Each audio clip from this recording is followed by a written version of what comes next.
ಪ್ರಧಾನಿ ನರೇಂದ್ರ ಮೋದಿಯವರಿಂದ ಮಹಾಕಾಲ ಲೋಕ ಕಾರಿಡಾರ್ ಉದ್ಘಾಟನೆಯಾಗಿದೆ. ಮಧ್ಯಪ್ರದೇಶದ ಸಿಎಂ ಅವರಿಗೆ ಒಂದಷ್ಟು ವಿವರಿಸ್ತಾ ಇದ್ದಾರೆ ಕಾರಿಡಾರ್ನ ವಿಶೇಷತೆಗಳ ಬಗ್ಗೆ. त्रिपुर वध का त्रिपुर एक महान दानव जिसे भगवान श्री शिव ने एक ही बाण में त्रिपुरासुर का वध किया और इस रथ का संचालन स्वयं श्री ब्रह्मा जी ने किया था। ये इस अत्यंत मनोहारी दृश्य के माध्यम से आपको त्रिपुर वध की जो कथा है वो आप तक पहुंच रही है। बेहद विहंगम मनोहारी दृश्य, जैसा कि आपने कहा, इससे पहले हमने देखा कि सप्तऋषियों के दर्शन किए, त्रिपुरासुर संहार का जो संकल्प भगवान शिव ने लिया था उसके उन्होंने दर्शन किए। और इस समय प्रधानमंत्री नरेंद्र मोदी सप्तर्षि मंडल में ही हैं, जहां पर और साथ ही साथ इस पूरे अगर देखें महालोक को तो अलग अलग क्षेत्रों में 900 मीटर से ज़्यादा ये लंबा विस्तीर्ण क्षेत्र है, जहां पर अलग अलग शिवपुराण से संबंधित जो कथाएं हैं उनका लोकार्पण किया गया है। त्रिपुरासुर संहार की अगर कथा की बात करें तो ब्रह्मा ने जब ताड़कासुर के तीनों पुत्रों को 3 पुर दे दिए और त्रिपुर राक्षस असुर के रूप में जाने लगे और जब उनसे समूची मानवता क्लांत हो गई, तो ये दृश्य इस समय देख रहे हैं कि प्रधानमंत्री नरेंद्र मोदी उसका अवलोकन कर रहे हैं। तो उसे मोक्ष प्रदान करने के लिए एक विशेष रथ के रूप में और विशेष अस्त्र के रूप में त्रिपुरासुर संहार करने के लिए भगवान शिव ने अवतार लिया, जिसमें उनके रथ के रूप में सारथी के रूप में स्वयं ब्रह्मा थे, सूर्य और चंद्र जिसके पहिए थे, मेरु पर्वत उनकी धनुष थी, सर्पराज वासुकी उनकी प्रत्यंचा थे, अग्नि वायु विष्णुदेव और यमदेव उनके बाण थे। और सबसे बड़ी बात, इस दुष्कर और दुसाध्य कार्य के लिए भगवान शिव ने उज्जैन का ही चयन किया। इस समय प्रधानमंत्री नरेंद्र मोदी महाकाल के लोक का वो दृश्य देख रहे हैं और इस समय पहुंचे हैं नवग्रह में। नवग्रह में प्रधानमंत्री नरेंद्र मोदी इस समय देख रहे हैं। भारतीय अगर गणना परंपरा, पंचांग परंपरा की अगर बात करें तो भारत में 9 ग्रह माने गए हैं। हमारी सनातन संस्कृति में ये 9 ग्रह हैं: सूर्य, चंद्र, मंगल, बुध, गुरु, शुक्र, शनि, राहु और केतु। कालांतर में जो विज्ञान ने भी 9 ग्रह माने, उनमें चंद्रमा उपग्रह के रूप में रहा और सूर्य तारा के रूप में रहा, लेकिन नवग्रह के रूप में हमारी जो सनातन संस्कृति की जो गणनाएं रही उसका भी यहाँ पर बहुत शानदार वर्णन और विवेचन किया गया। और ये जो आप नयनाभिराम अप्रतिम दृश्य देख रहे हैं अजय, देखें तो किस तरीके से रक्षा सूत्र में बना हुआ भगवान शिव का ये शिवलिंग यहाँ पर रखा गया है। और निश्चित तौर से इसके पीछे की जो अवधारणा होगी कि एकता के सूत्र में हम समूचे देश को बांधे, धर्म धर्मांतर मत मतांतर को किनारे रखते हुए एक रक्षा सूत्र के रूप में यहाँ पर उपस्थित भगवान शिव का ये महालिंग ये बताता है कि किस तरीके से हम राष्ट्र की एकता के लिए, राष्ट्र को एकता के सूत्र में बांधने के लिए हम तत्पर हैं। क्योंकि ये पूरा का पूरा जिस शिवलिंग का लोकार्पण करते समय प्रधानमंत्री नरेंद्र मोदी ने विश्वार्पण लोकार्पण किया, वो रक्षा सूत्र से बना हुआ है। और रक्षा सूत्र से बनने का अर्थ यही है कि हम एकता के सूत्र में बंधे, क्योंकि अलग अलग तंतु जब एक हो जाते हैं तो रक्षा बनती है और वो रक्षा सूत्र निश्चित तौर से लोगों की रक्षा के लिए होती है। और साथ ही साथ अगर देखें अजय, तो ये भारत के विश्व के मस्तक पर, विश्व के क्षितिज पर नए भारत के अभ्युदय का सीधा प्रमाण है। पूरी दुनिया देख रही कि किस तरीके से भारत भारतीयता को अपने में समेटे, नित नूतन और चिर पुरातन। ಪ್ರಧಾನಿ ನರೇಂದ್ರ ಮೋದಿಯವರಿಂದ ಮಹಾಕಾಲ ಲೋಕ ಕಾರಿಡಾರ್ ಲೋಕಾರ್ಪಣೆಗೊಂಡಿದೆ. ಇನ್ನು ಪ್ರಧಾನಿ ನರೇಂದ್ರ ಮೋದಿಯವರು ಮಹಾಕಾಲ ಲೋಕ ಕಾರಿಡಾರ್ ವೀಕ್ಷಿಸಿದ ನಂತರ ಅವರಿಗೆ ಮಧ್ಯಪ್ರದೇಶದ ಸಿಎಂ ಶಿವರಾಜ್ ಸಿಂಗ್ ಚೌಹಾಣ್ ಅವರು ವಿವರಣೆಯನ್ನು ಕೊಡ್ತಿದ್ದಾರೆ. का सबसे लंबा टेंपल कॉरिडोर है जिसे आप महाकालेश्वर पथ के तौर पर अब आज से जानेंगे। महाकाल लोक का ये महाकालेश्वर पथ इस वक्त भारत का सबसे लंबा कॉरिडोर, काशी कॉरिडोर भी आपने देखा, वो 300 मीटर करीब उससे 3 गुना ये जो लंबाई है। और इस वक्त जो दीवारों पर जो कथाएं चित्रित की गई हैं वो कैसे उकेरी गई हैं और कैसे सभी संतों से, सभी महर्षियों से विचार विमर्श करने के बाद किन श्लोकों को वहाँ पर उद्धृत किया जाना है। और इस पूरी की पूरी जो आपको दीवार दिख रही है वो 25 मीटर ऊंची, उसमें आधे किलोमीटर यानी 500 मीटर का जो हिस्सा है वो शिव पार्वती के विवाह के संबंध से जुड़ी हुई कथाओं के लेकर के समेटे हुए है। और अजय, सबसे बड़ी बात आपने ये भी बताई, दर्शकों को अपनी रिपोर्ट में भी दिखाया कि किस तरीके से ये पुरातन और नवीन का संगम भी है। इन सभी भित्ति चित्रों पर उससे संदर्भित एक बारकोड लगाया गया है। उस बारकोड को कोई भी श्रद्धालु कोई भी दर्शनार्थी आके उसको स्कैन कर सकता है, और अगर जब वो स्कैन करेगा तो सीधे वो वेब संजाल के वेब पेज के उस वेब पेज पर पहुंच जाएगा, जो कि जहां पर उससे संदर्भित कथा कही गई है। तो पूरा का पूरा शिव पुराण के पुरातन स्वरूप को नवीनतम रूप में व्याख्यायित करते हुए, और ये 108 स्तंभों की जो ये वलयावली है, जो ये अहोरात्र चलने वाला महायज्ञ जैसा है, जो असंख्य दीपों से सुसज्जित इस समय उज्जैनी है, निश्चित तौर से अगर इसका साक्षी बनने के लिए हम, आप और साथ ही साथ ये समूचे सनातन संस्कृति के लोग धन्य हैं, क्योंकि ये एक तरीके से कायांतरण है। ये महालोक का निर्माण समूचे उज्जैन और उस परिसर का कायांतरण है, रूपांतरण है, जो नयनाभिराम स्वरूप में आप देख रहे हैं। अजय, तो स्वागत है आप सभी का भारत के पहले नाइट गार्डन में। इस वक्त जो आप तस्वीरें देख रहे हैं, श्री महाकाल लोक के नाइट गार्डन में भगवान शिव की लीलाओं पर आधारित ऐसी 190 मूर्तियां स्थापित की जानी हैं। 2 चरणों में ये कार्यक्रम संपन्न होना है। अभी तो सिर्फ पहला चरण पूरा हुआ है। स्मार्ट सिटी परियोजना के तहत उज्जैन को विकसित करने की ये जो योजना है, उसके दूसरे चरण का कार्य मार्च 2024 तक पूरा होने की संभावना, उम्मीद जताई जा रही है। जैसा कि अभी आपने सुना, 108 स्तंभ स्थापित किए गए हैं, जिसमें भगवान शिव और उनके गढ़ों की विभिन्न मुद्राएं बनी हुई हैं। और आप देखें, स्वयं महाकाल के रूप में जो लोक कलाकार हैं, और 750 से ज़्यादा लोक कलाकार देश के अलग अलग हिस्सों से अपने कार्यक्रम का, सांस्कृतिक कार्यक्रम को प्रदर्शित करते हुए इस वक्त आपकी टेलीविजन स्क्रीन पर नजर आ रहे हैं। श्री महाकाल लोक में 18 फीट की 8 प्रतिमाएं हैं, जिसमें नटराज, भगवान शिव के पुत्र गणेश और कार्तिकेय, दत्तात्रेय अवतार, पंचमुखी हनुमान, चंद्रशेखर महादेव की कहानी, शिव और सती और समुद्र मंथन जैसे विहंगम दृश्य शामिल हैं। उसके बाद थोड़ी सी उससे कम ऊंची 15 फीट की जो प्रतिमाएं हैं, उनकी संख्या 23 है, जिसमें आपको शिव के तांडव नृत्य का एक तरह से अवलोकन करने को मिलेगा। और ये जो आप देख रहे हैं मूर्ति, वो भगवान शिव के विवाह की जो झांकी है वो दिखा रही है। और इसके साथ ही जो मध्य प्रदेश की पारंपरिक लोक कला है, कैसे आप अध्यात्म के जरिए अपने आप को जोड़ पाते हैं, वो इसमें शिव नृत्य और शिव के विवाह के जो प्रसंग हैं, उनके माध्यम से भगवान ಉಜ್ಜಯಿನಿಯ ಮಹಾಕಾಲ್ ಲೋಕವನ್ನ ದೇಶಕ್ಕೆ ಸಮರ್ಪಿಸಿದ್ದಾರೆ ಪ್ರಧಾನಿ ನರೇಂದ್ರ ಮೋದಿ. ಸದ್ಯ ಕಾರಿಡಾರ್ನಲ್ಲಿ ಪೂಜೆ ಪುನಸ್ಕಾರವನ್ನ ಸಲ್ಲಿಸಿದಂತಹ ನಂತರದಲ್ಲಿ ಈಗ ಅದರ ವೀಕ್ಷಣೆಯನ್ನ ಮಾಡ್ತಾ ಇದ್ದಾರೆ ಪ್ರಧಾನಿ ನರೇಂದ್ರ ಮೋದಿ. ಇದಾದ ನಂತರದಲ್ಲಿ ಕಾರ್ತಿಕ ಮೇಳ ಮೈದಾನ ಏನು ಆ ದೇಗುಲದ ಪ್ರಾಂಗಣದಲ್ಲೇ ಇರುವಂಥದ್ದು, ಅಲ್ಲಿ ಸಭೆಯನ್ನ ಉದ್ದೇಶಿಸಿ ಅಥವಾ ಅಲ್ಲಿ ನೆರೆದಿರುವಂಥವರನ್ನ ಉದ್ದೇಶಿಸಿ ಪ್ರಧಾನಿ ಮೋದಿ ಮಾತನಾಡುವಂಥ ಚಾನ್ಸಸ್ ಕೂಡ ಇದೆ. ಒಟ್ಟು 8 ಗಂಟೆವರೆಗೂ ಈ ಕಾರ್ಯಕ್ರಮ ನಡೆಯುತ್ತೆ ಅನ್ನುವಂಥ ಸಂಗತಿ ಗೊತ್ತಾಗ್ತಾ ಇದೆ. प्रांगण में प्रयोग किया जाता है। ऊर्जा के उत्पादन के लिहाज से 80% आत्मनिर्भरता प्राप्त की जा चुकी है, और बहुत ही समझना इसलिए भी आवश्यक है एक और बात कि सुरक्षा की दृष्टि से भी जो तकनीक का इस्तेमाल इस पूरे प्रांगण में किया गया है, वो अभूतपूर्व है। 24 घंटे यहाँ पर विशेष सर्वेलांस कैमरों के जरिए निगरानी की जा रही है, क्योंकि इसमें बहुत बड़ी संख्या में लोग आने वाले हैं। अगर आप देखें, जो नंदी द्वार है, वहाँ से करीब 20,000 लोग एक साथ प्रवेश कर सकते हैं।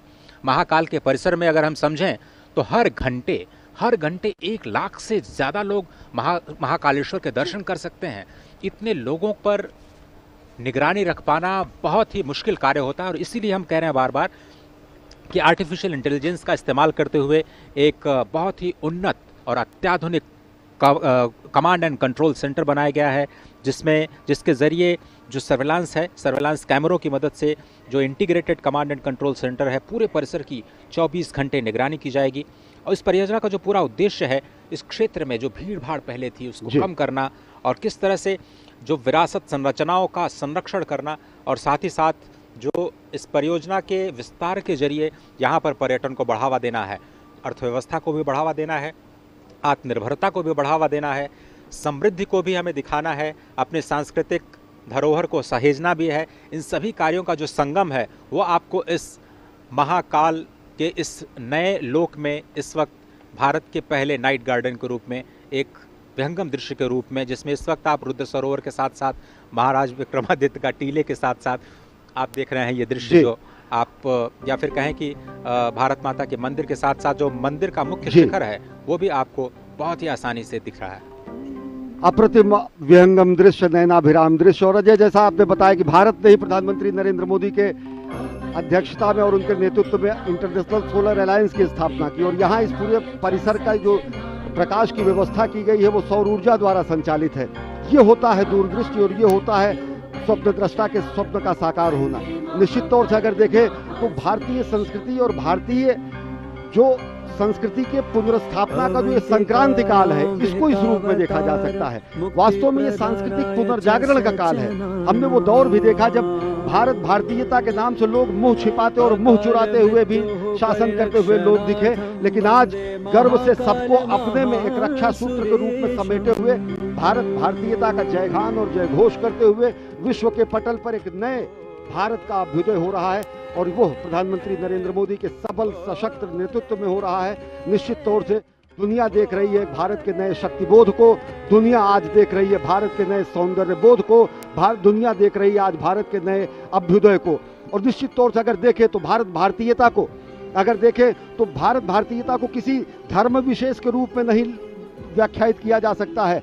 भारत भारतीयता को किसी एक रूप में नहीं व्याख्यायित किया जा सकता है। स्पष्ट तरीके से कहा गया है, उत्तरे हिमालयश्च दक्षिणे, जो उत्तर में हिमालय है और साथ ही साथ दक्षिण में जो हमारी स्थिति है महासागर के दक्षिण में और हिमालय के उत्तर में जो समूची धरा है वो धरा भारत और भारतीयों की धरा है। ये महाघोष हमने ईसा पूर्व शताब्दियों पहले अपने पुराणों और वेदों में इसका उद्घोष किया।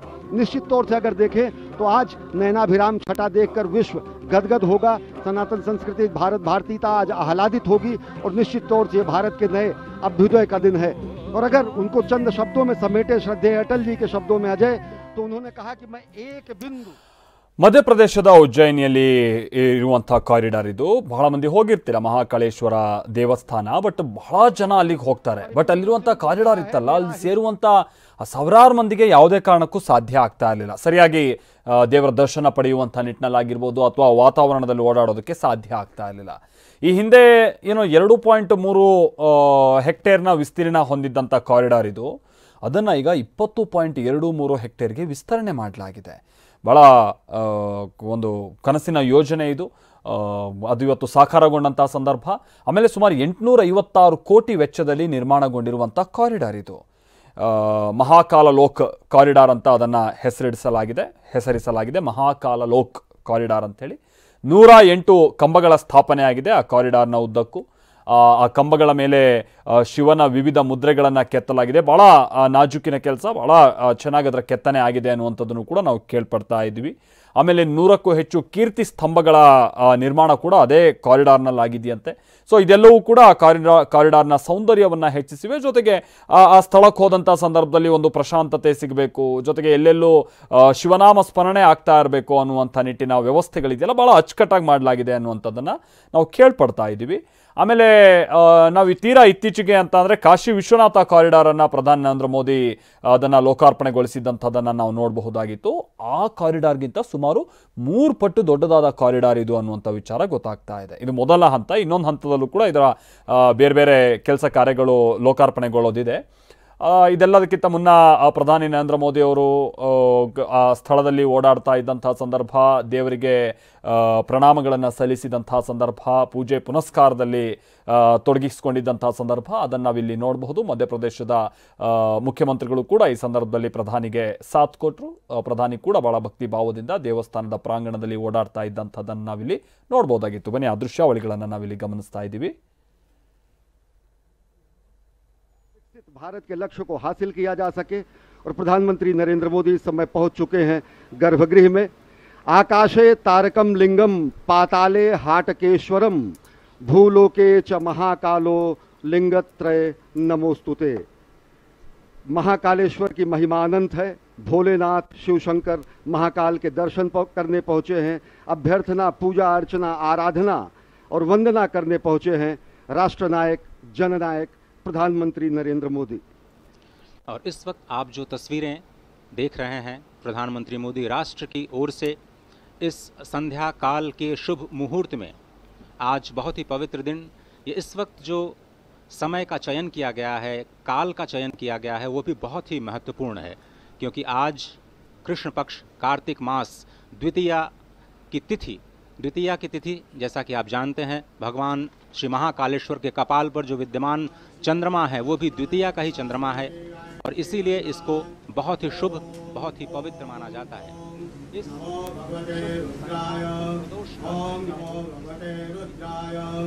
ओम नमो भगवते रुद्राय नमस्काराणि समर्पयामि। ओम स्वस्ति वाचनम् ओम स्वस्ति न इंद्रो वृद्धश्रवाः स्वस्ति नः पूषा विश्ववेदाः स्वस्ति नस्तारक्षो अरिष्टनेमिः स्वस्ति नो बृहस्पतिर्दधातु। ओम गुरु ब्रह्मा गुरु विष्णु गुरुदेवो महेश्वरः गुरु साक्षात् परब्रह्म तस्मै श्री गुरुवे नमः। ओम स्वस्ति वाचनं नमस्काराणि समर्पयामि। रुद्राक्षमाला धारणम् ओम त्र्यंबकं यजामहे सुगन्धिं पुष्टिवर्धनम् उर्वारुकमिव बन्धनं मृत्योर्मुक्षीयमामृतात्। महामृत्युंजय भगवान रुद्राक्षमाला धारणम् अर्पयामि।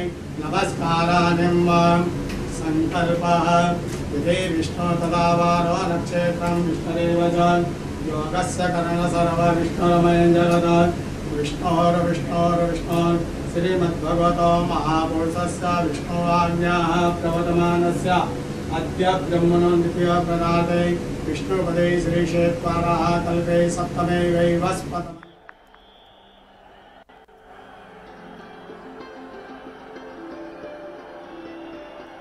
कि वे आदरणीय प्रधानमंत्री जी का स्वागत श्री महाकाल के आशीर्वाद की प्रतीक रुद्राक्ष माला से करें। माननीय श्री शिवराज सिंह चौहान जी से निवेदन करूंगी कि वे आदरणीय प्रधानमंत्री जी का स्वागत श्री महाकाल के आशीर्वाद की प्रतीक रुद्राक्ष माला से करें।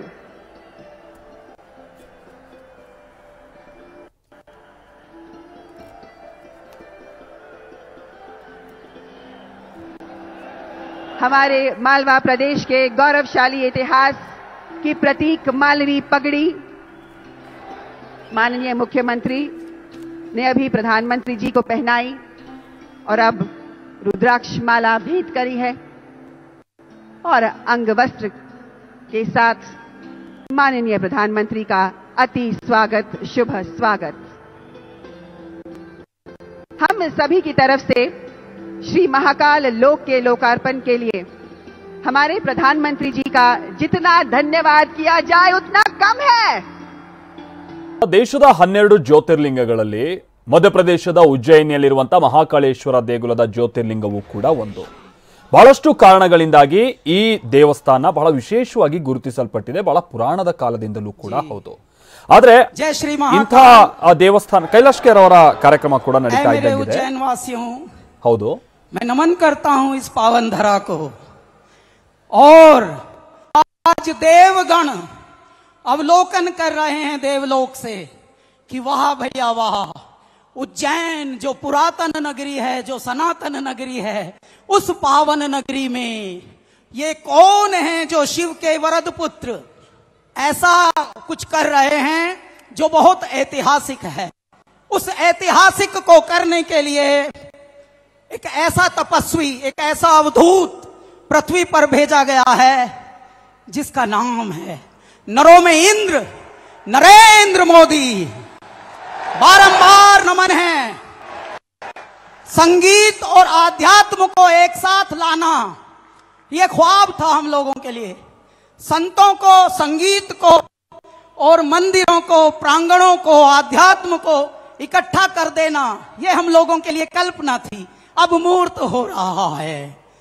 मैं उनको नमन करते हुए मंचासीन जितने भी महामूर्तियां बैठी हैं उनको भी नमन करता हूं। हमारे बहुत ही कर्मठ और आदरणीय मुख्यमंत्री मध्य प्रदेश शिवराज सिंह चौहान, उनको भी बारंबार धन्यवाद। और श्री महाकाल लोक उज्जैन, ये समझ लीजिए इस पृथ्वी पर कुछ ऐसी नगरी बसी जो सप्त ऋषियों ने बसाई थी, उनमें से एक है।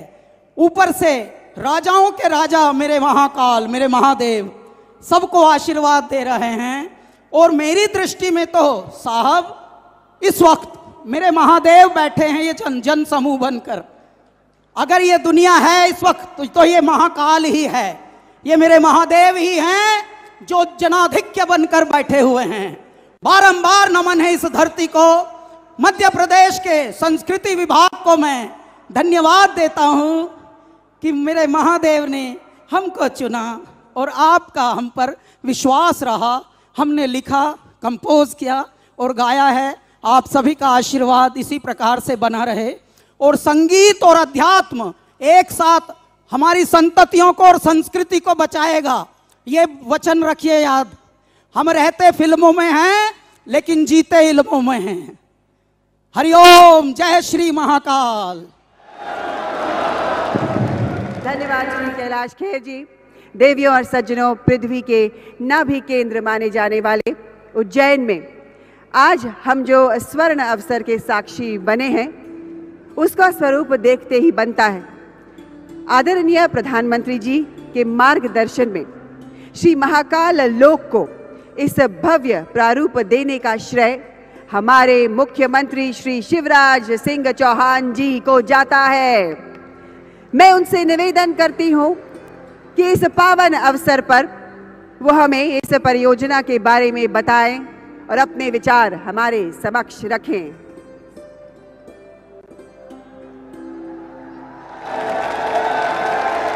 बोले महाकाल महाराज की, शिप्रा मैया की, अवंतिका पुरी की, भारत माता की। हम सबके सौभाग्य से